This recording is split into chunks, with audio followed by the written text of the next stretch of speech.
Eźliwaby poradzą być łoszkliwe.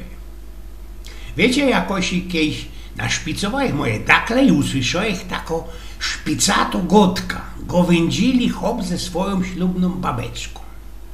Łyńskiego roka fajrowali oni 40 lat po wesieli, znaczy się rubinowe gody. Gościna była festynie wydarzona, byli wnet wszystkie przyjaciele, familianty. Po odejściu bezuchantów chłop tak genauci zmustrował ta swoja babeczka i rzeknął ku nim.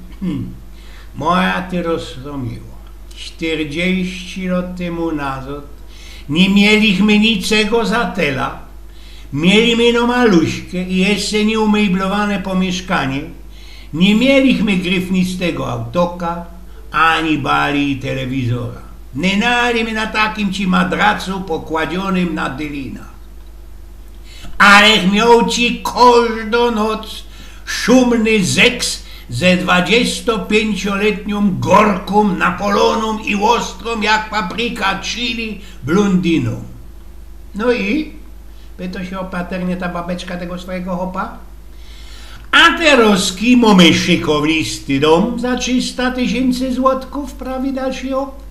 Mamy 3 autoki po 40 000 we wercie każdy.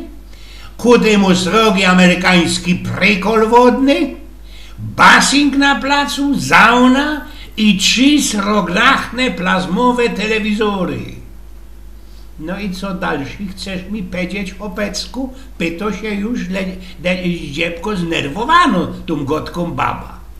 A teroski rządzi ze rułą hop. Śpia w nocy ze 60-letnią siwiejącą murchlą, we której nie zostało nic ze dawniejszej namiętności. Baba zaobyć pełno zrozumienia dla chłopowych problemów kukła ci tak na niego wyrozumnie i libechnie i rzekła. Proszę cię bardzo, deptaj se pierunie kaj chcesz, wysznupej się nowo szykownisto, wizgierno i gorko 25-letnio blondina. Ja, godoż, na isto mam, uradował się hop.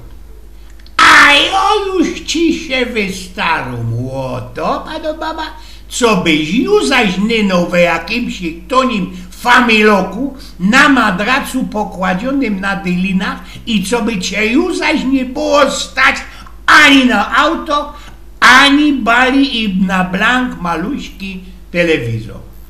Posprawił ojciec Miąków.